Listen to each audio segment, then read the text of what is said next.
I'm sorry to say, but you haven't yet paid me for the clock I brought you last time. The clock? Oh yes, I found a broken clock in the living room and I couldn't remember where it came from. You broke it? Ah, that is unfortunate. It was such a beautiful piece of work. Really? Oh, I'm so clumsy these days. I'm so sorry. How much was it?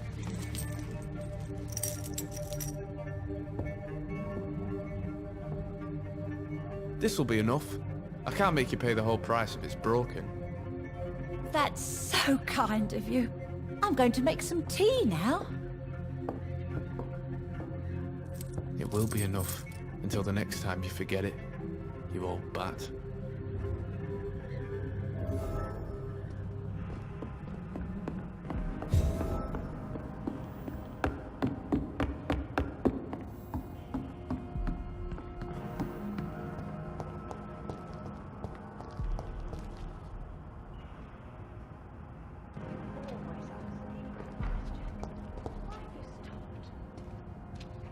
Good evening, young man. There's no need to call me that, Dr. Reed.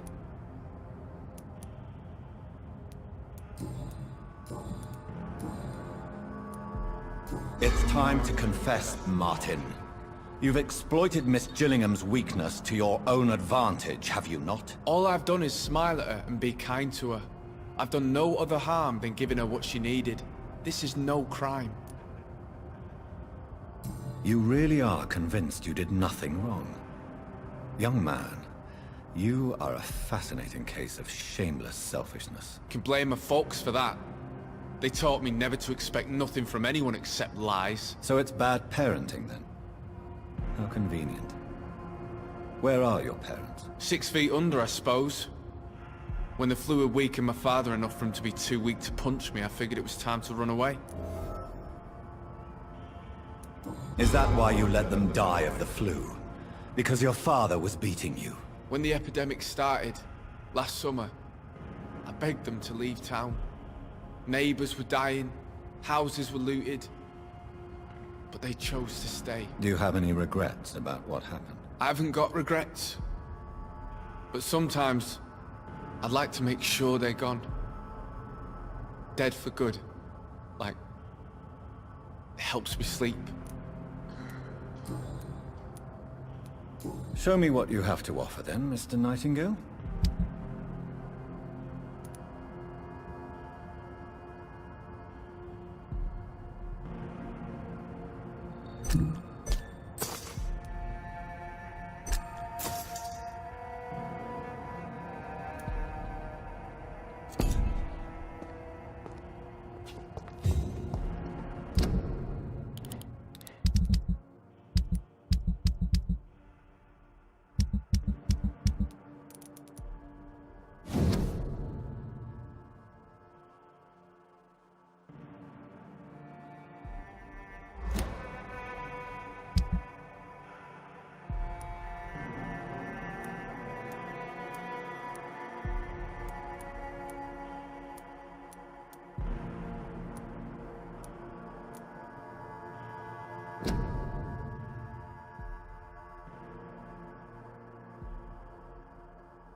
Good evening, Miss Gillingham. May I come in? Of course, of course.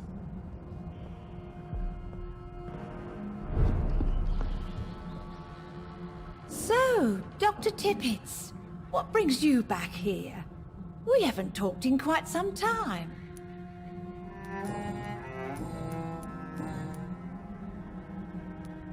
Enid, listen to me. You must not trust Martin Nightingale.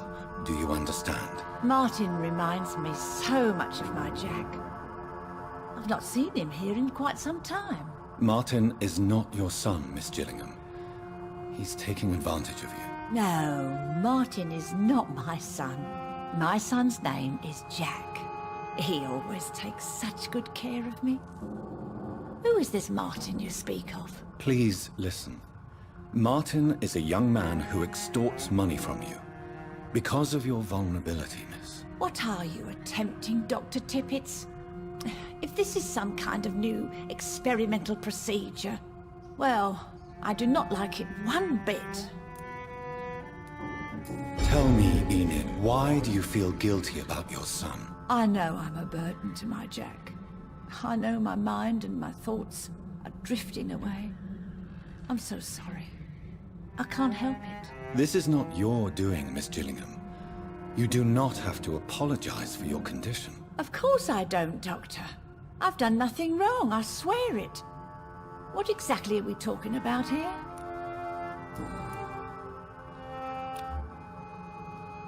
Do you require medical attention, miss? I'm glad you asked, Dr. Tippett. I must confess I haven't felt that well of late. I'll try my best.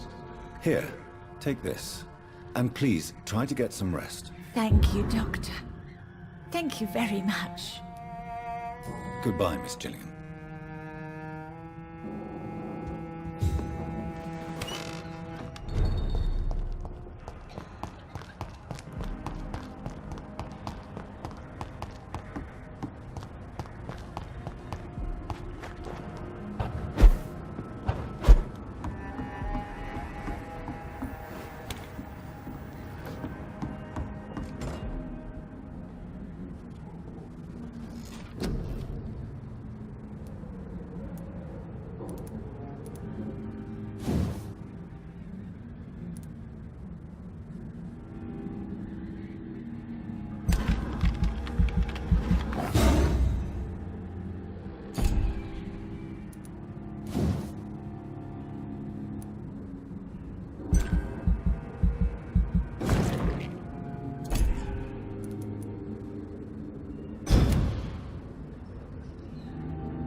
Good evening, sir.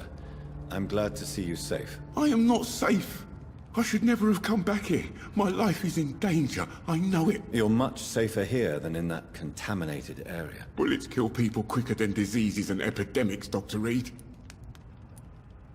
Do you have recent news of Sean Hampton's shelter? I heard he kept on helping people, but I tried to stay away from his shelter. I don't feel safe there. What can you tell me about this district? The East End Docks only knows one rule. Dog eat dog, and blood calls for blood. The gang will have their revenge on me one way or another. What can you tell me about the locals? Most people would say that Sean Hampton and Tom Watts are good men who try to sort things out. But for me, the real boss around there was my best friend, Jack Gillingham. Jack Gillingham, you say? Everyone round there knew Jack. He was a rock. A mountain even. He feared nothing.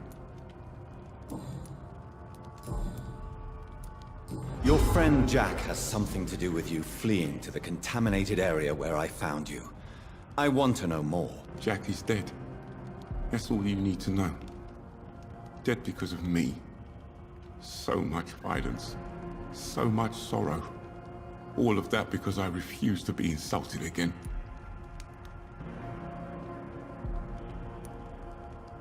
No man can predict the exact outcome of his actions.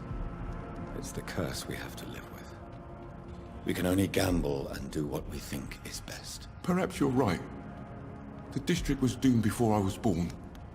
But I cannot stop myself thinking that Jack died for me. Why do you say that? After I killed that gang member, the Wet Boot Boy suspected Jack. And being loyal and all, he did not refute the accusation. The death of your friend has affected you deeply, hasn't it? Jack Gillingham was the real deal. He believed we could change the world if we were united and focused enough. And he brought out the best in each of us. You're right. He died to save you. That alone gives me an idea of the kind of man he was. He was the bravest. And no one dares to say openly that he got killed by those bastards. Your friend's plan was audacious, if not reckless. No one stands up by themselves to a gang like the Wet Boot Boys. How dare you say that? You never met him. You are not going to spend the rest of your life hiding, Rodney. What are you planning to do? Honestly, I have no idea. How am I supposed to live while so many have suffered because of me? Only you can answer that question. But one thing is certain. Since you owe Jack your life, I think it's fair to live it in a way that would make him proud. That's the kind of thing Jack could have said, Dr. Reed. Thank you for that. I believe you're a good guy too. Goodbye, Mr. Grader. Take care. Good evening, young man. There's no need to call me that, Dr. Reed. Have you heard anything recently concerning Sean Hampton's shelter? He keeps investing time helping the poor and sick. Good for him. And for them. Goodbye.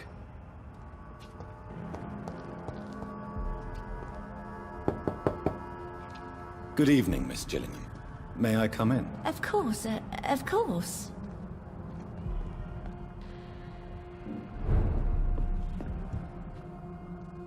So, Dr. Tippets, what brings you back here?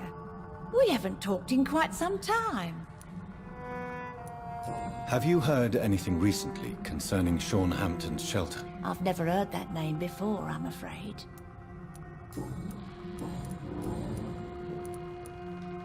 Miss Gillingham, why did you give Martin Nightingale the watch I returned to you? I'm not sure. I don't know. I suppose I thought he needed a watch more than I did. I have no reason to really keep track of time anymore.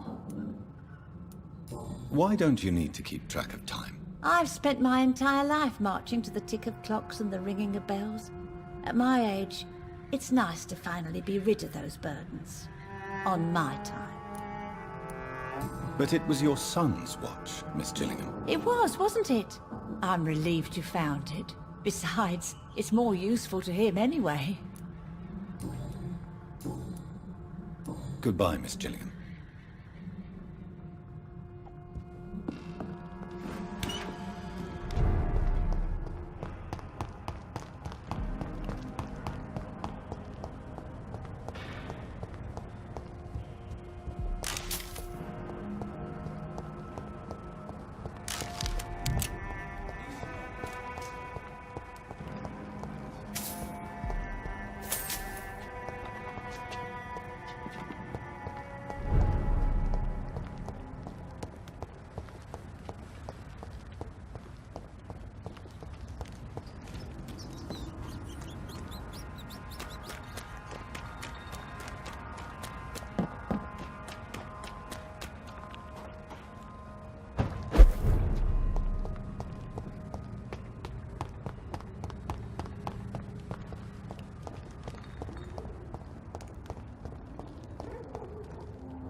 Evening, Rufus.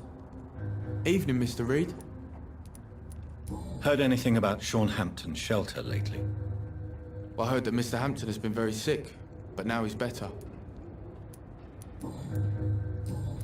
So long, Rufus. Be careful. Take care.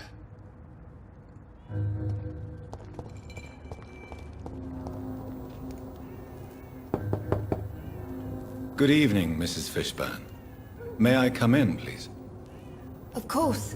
Dr. Reed. Does grow eyes in the back of that head, sir.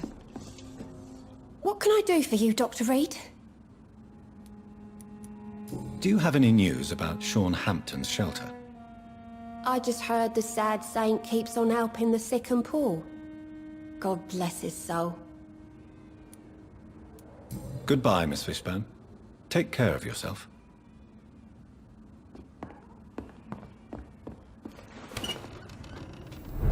Am I really cursed?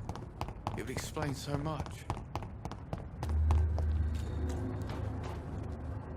Good evening, Mr. Fishburne. Yeah. Have you heard anything recently about Sean Hampton's shelter? I don't give a rat's arse about Shornhampton, his shelter, or any of the losers who sleep there. Goodbye, Mr. Fishburne.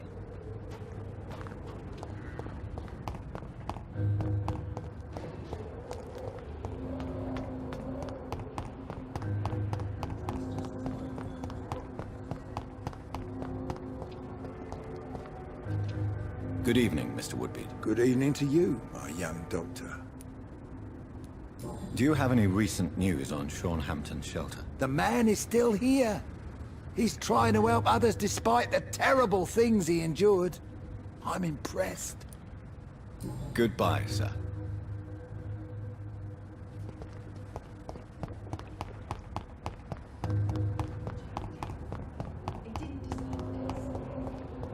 I should shut the turquoise for a time. Welcome back, Doctor. What can I do for you? Have you got any recent news on Sean Hampton's shelter? It's still there, just like the turquoise turtle. That means there is still hope, somehow. Goodbye, Mr. Watts. So few clients. What would the epidemic You're still working at this dares hour? go outside? That's what I call dedication. Have you heard anything about Sean Hampton's shelter? I was told he caught a deadly disease but survived against all odds. Maybe he really is touched by grace. Goodbye, Miss Cavendish. Offered a drink to the boy. Be he cursed or not, he's just another lost orphan. Good evening, Mr. Delaney. What? Ah, you're that doctor. Do you have any recent news of Sean Hampton's shelter? I still sleep over there from time to time. A sad saint still manages the place, even if he's a little bit more reclusive since he returned.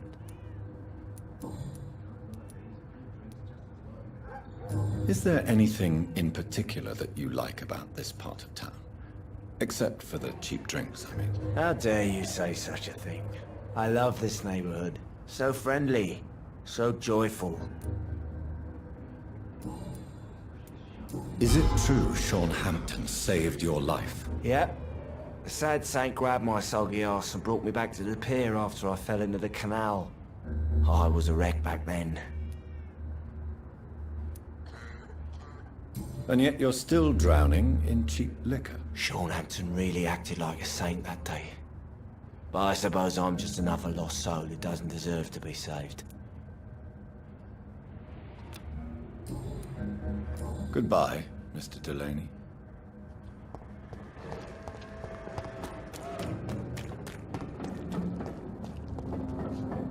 Good evening, Miss Cox. Hello again, Dr. Reed. What do you want? Have you got any news about Sean Hampton's shelter? As long as he keeps on helping the poor, I'll keep my boys at bay, even if he pisses them off. Can I see what you have to sell? As long as you have money, I'll show you all I have.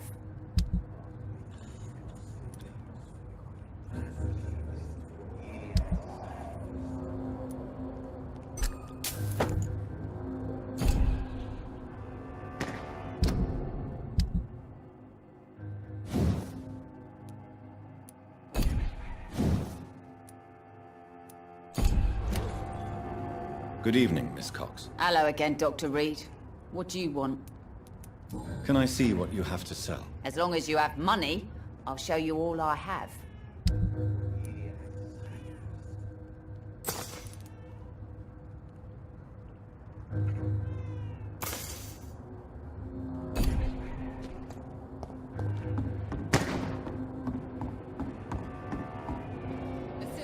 You again. What do you want? Have you heard anything about Sean Hampton's shelter? That bastard's become something of a holy man these days. And someone should remind him who really rules the docks. Goodbye, Mr. Digby.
Hello again, Mr. Blight. Good evening, Dr. Reed. You doing your rounds as usual? Do you need medical attention, sir? Afraid so. In the war, I was always worried about picking up something, getting some infection. Unfortunately, I've got that fear in London now. Throughout history, some diseases have done more damage to armies than any weapon created by man. You were wise to be careful. You're working at the Pembroke Hospital, aren't you? That's a good enough reason for me and Oswald to go there. Goodbye, Mr. Blight. Take care of yourself.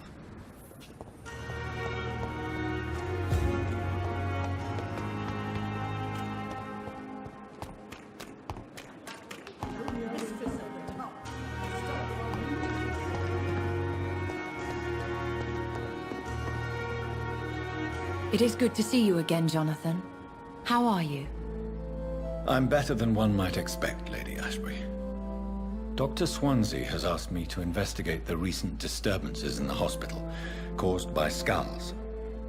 Really? What do you mean? I discovered the most intriguing skal. An elderly woman answering to the name of Old Bridget, and a man who helps them remain hidden in London. Old Bridget? Peculiar name, I've never heard of her.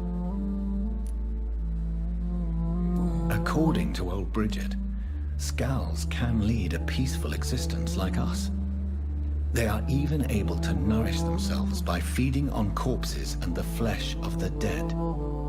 How vile. Please, Jonathan, let's change the subject. Skals of London have gone into hiding.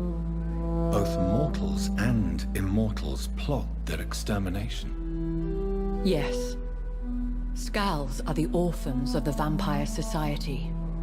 They are the shame of their genitors, a disgrace to the vampire that created them. There is something ominous closing around me, Lady Ashbury. Something spies upon me from the shadows. Something cruel and wicked. Whatever do you mean, Jonathan? If Sean Hampton and Harriet were not the guilty parties, then who? I saw the bodies and the blood. Your rebirth has not gone unnoticed, Jonathan. Be extremely careful. If you get in the way of an immortal's plans... Do you suspect someone? I don't know, Jonathan. I steer clear of vampire politics, especially whilst hunters roam the city's streets. Goodbye for now, my lady.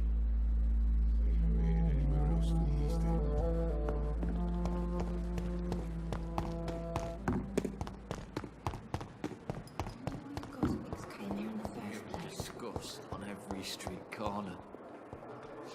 Good evening, Nurse Hawkins. Good evening, Dr. Reed. Do you need medical help yourself, Nurse? I'm afraid I've contracted some illness, Dr. Reed. Not under my watch, Nurse. Take this. You'll feel better. Thank you, Dr. Reed. Goodbye, Nurse Hawkins.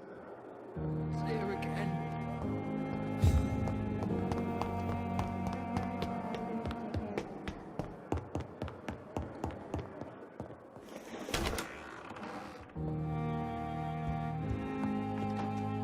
Jonathan, at last. I've been worried sick. Have you solved the case of our poor Sean Hampton? Don't worry, Edgar. The reputation of Pembroke Hospital is secure. Sean Hampton was not the guilty party. Is that true? Oh, good news. Good news indeed. What do you know of the Ascalon Club? Not as much as I would like. There have always been rumors about a secret society of vampires operating in the interests of the British Empire, though I've never met a member. I crossed paths with one. A terrifying creature going by the name of Fergal. He was sent by the Ascalon Club to exterminate the skals of the East End. By the stole, Jonathan. If vampires are eliminating their own progeny, then dark times are upon us. Darker than I've ever witnessed. Do you think Lady Ashbury would know of them? Jonathan, our beloved lady is not one for social dalliances, nor the assemblies of dark orders. She's a woman of superior taste and selective acquaintance. Does the name Old Bridget ring any bells? I've never heard of her. Why? A patient of ours? I must confess, I don't know them all. No, it's just someone I recently met. A fascinating woman. I had thought that perhaps... By the stole, Jonathan, you've met another vampire. I would appreciate an introduction, if that's the case. I found Harriet Jones. She's much the same old, embittered woman she was, only she's been made a skal. Her transformation did not go well. Incredible. Why not bring her here? We could learn so much by studying her condition. It would be fascinating. I doubt that. She can barely move. Perhaps we could learn more about the degeneration of skals. Perhaps. But she could also belong to a new species. We know so little of the laws that dictate vampire reproduction. Were there any studies made by your order on the subject? Not that I'm aware of. I will transmit your discovery to the Brotherhood's primate. He will be delighted. A pleasure as always, Edgar.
This is Braille. I need someone who can read this.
Are you all right, Miss Shun? My name is Xiao Shun. This is the proper way to address someone in my country. I do apologize, Xiao Shun. Are you all right? Yes, I am. This is the only place where I can find some kind of serenity. Some way to remember my dear Matthew. Have you recent news of Nurse Crane and her dispensary? This part of town is very fragile. I hope the trust so many people put in her will not be betrayed. Are you on your own? Do you have any friends or family who you could be with? I have family and friends, but I need to be here alone. One day maybe I'll go back to them, but not now. I need silence, and I need sadness. You should not be by yourself. Grief can be a terrible trial, and it's even worse when you're alone. Thank you for your sincere words, Dr. Reed. I sense you trying to help me, even if I don't quite understand why. Tell me how your husband died, Xiao Shun. Matthew died of the Spanish flu, like so many others. It's a mundane cause of death these days, but for me it meant the end of the world. At this time, there is so little medical science can do to defeat this terrible epidemic. I'm truly sorry. The worst thing is not his death, even if it tears me apart. The worst is not to have seen it coming, to have lost him so quickly, even before realizing it. Did he hide his condition from you? Matthew was a smiling type, a happy sort. Everything that I am not. Did he laugh at his death to come, or did he not realize what was going to happen? I'll never know. The Spanish flu may be the worst disease mankind has ever faced. Why are you blaming yourself? You don't understand. I didn't know he was so sick. I didn't realize the gravity of his situation until it was too late. As harsh as this sounds, we are all equally vulnerable to this awful disease. It can take the strongest man in just a couple of days. I never said goodbye to Matthew. We never realized how bad it was. We laughed about it even. He always made me laugh. Now I don't have enough tears to shed.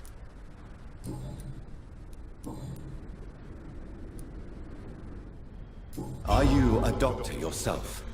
Is this why you feel so guilty for not saving your sick husband? No, I am not. But I still need to blame someone for Matthew's death. And who else, if not his wife, who did not see it coming? I'm a physician, one of the best in the country. But I was unable to save my own sister, Mary. She died in my arms. Why tell me this? Is it supposed to make me feel better? No. But I felt I should share it with you, since she is buried here too. May I ask what caused the death of your sister? You could say she was also killed by a terrible disease. A disease I have sworn to fight and cure, no matter how long it takes. Thank you for sharing that with me, Dr. Reed. Maybe it's time we start to rebuild our lives, you and I. You realize you can't stay here forever, don't you? Eventually you'll have to leave the cemetery. Why? Why should I go? Since this is the only place I can find peace of mind. But you're not dead. There is a difference between visiting the dead and staying with them. You sound like you're no stranger to the pain I feel. Let's just say, I too have a good reason to visit cemeteries at night. Please accept my condolences for your loss then, Dr. Reed. You should go home now. I think you're right. Cemeteries are for the dead, for they need silence too. Thank you for your honesty and your wisdom, Dr. Reed. Thank you for your company, Xiao Shun. Take care on the way home. Maybe I'll see you again in Whitechapel. Goodbye for now. Goodbye for now. Matthew. The world has gone completely mad.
Hello, sir. Sorry to disturb you at this hour. I'm a doctor inquiring about the epidemic. May I come in? A doctor, you say? No, thank you. It cannot be safe for a blind man to live here alone. Let me enter, sir. I swear I mean you no harm. Well, a voice never lies, and yours clearly is the voice of a gentleman. All right, Doctor, come on in. Wandering in this part of town at night, you're either brave or a fool.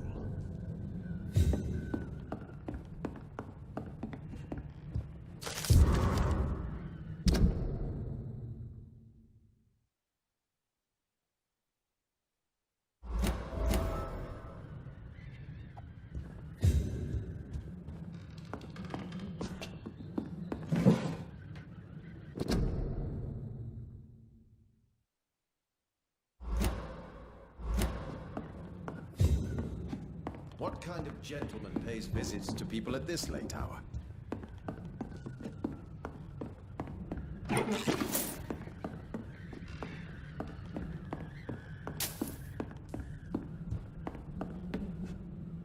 So what is the name of my nocturnal visitor? I'm Dr. Jonathan Reed.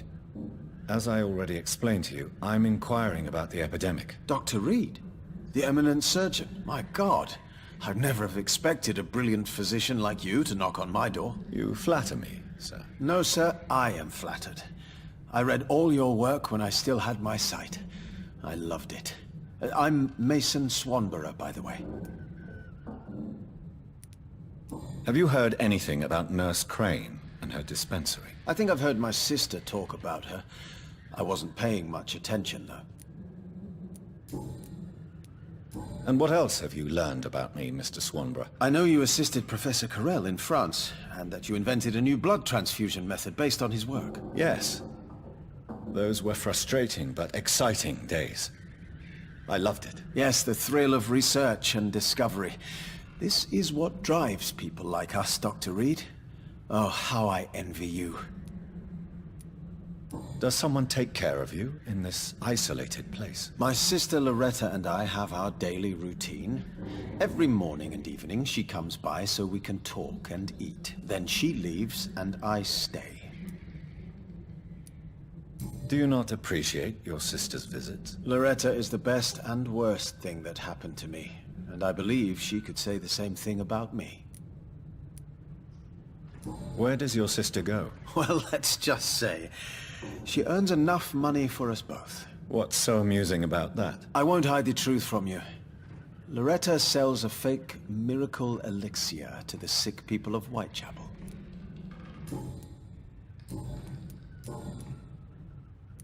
Why does your sister feel so guilty about what happened to you? Because she knows I'll never forgive what she did to me. You run an illegal business with someone you hate? I don't hate my sister. She looks after me, we have a good time. But I'm just not ready to forgive her. Do you know Braille, Mr. Swanborough? I'm no expert, but I learned it in my spare time, yes. Why? I found a strange document entitled Cure for Blindness. It's written in Braille, so I thought perhaps it was yours. Really? Is that some kind of sick joke? Let me see. Here it is. This letter seems authentic. And it actually refers to an experimental cure for blindness. You have piqued my interest, Dr. Reed. Could it be of any use to you? No. This page is just a part of a larger diary. I'd be glad if you could find the other pages. I found another page of the diary, Mr. Swanborough. This diary is still not complete. The man who wrote it claims he is a member of some scholarly brotherhood called the St. Paul's Stole. Really? I've heard of them. Very capable scientists. Perhaps the man who wrote this really found a cure. I would need more pages to figure it out, but it's as promising as it is intriguing. Here is another page of the diary we were talking about. Ah, now we're talking. Ingredients, dosages, dangers, and side effects. This is it. Is the diary complete now? No. The author tested his work in a hidden laboratory. We must find out where it was. Please, find me more pages, Doctor. Goodbye, Mr. Swanborough. I'll leave you now. What can I do for you, Doctor? You seem unwell, sir. Do you need my assistance? Actually, I feel worse than usual. Can you give me something? Yes. I can give you a little something that has been proven effective. Thank you, Doctor. Goodbye, Mr. Swanborough. I'll leave you now.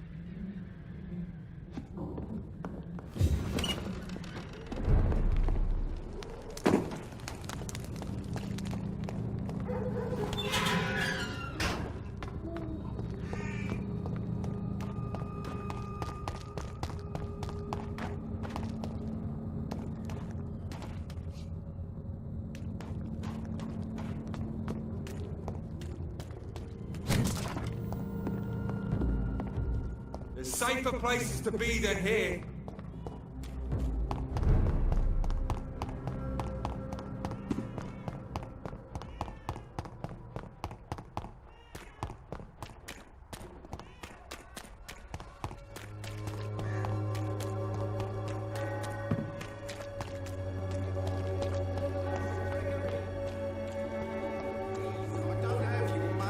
Come on, Barrett, you know the game. You pay for piece of...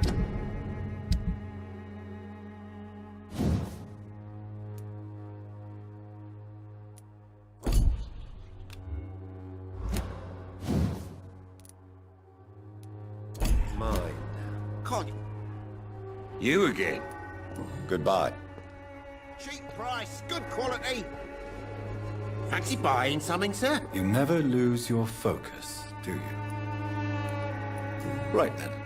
Show me what you have.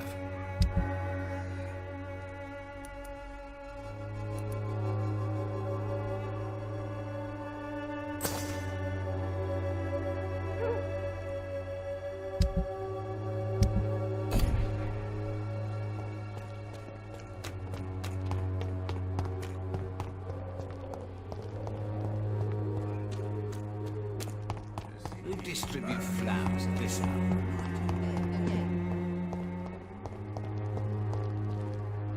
Good evening, my dear colleague. Have you any news on Nurse Crane and her dispensary? I can't believe that people are naive enough to trust her medicine.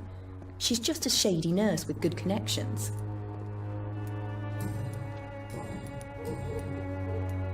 Loretta, why do you feel so guilty about your brother? I don't expect him to forgive me.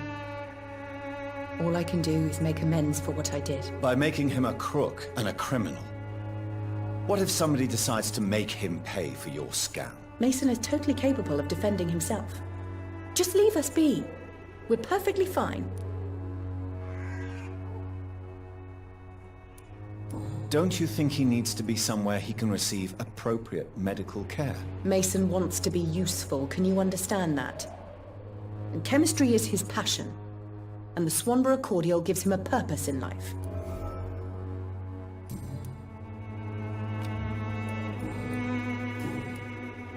Goodbye, Miss Swanborough. Perhaps we'll talk again. You'll understand. You've wasted your life away. The Vampyrs will be proud of me.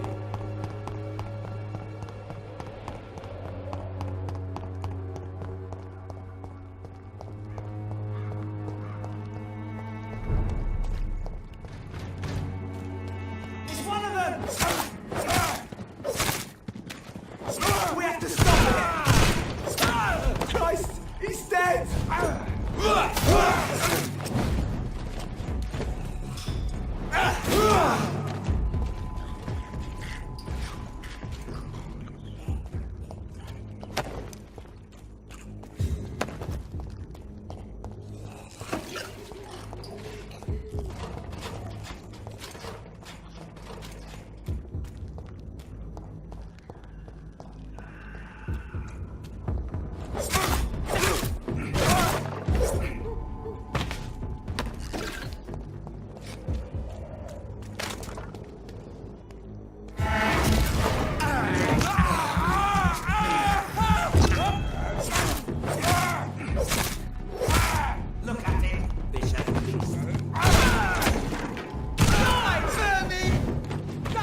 Ah!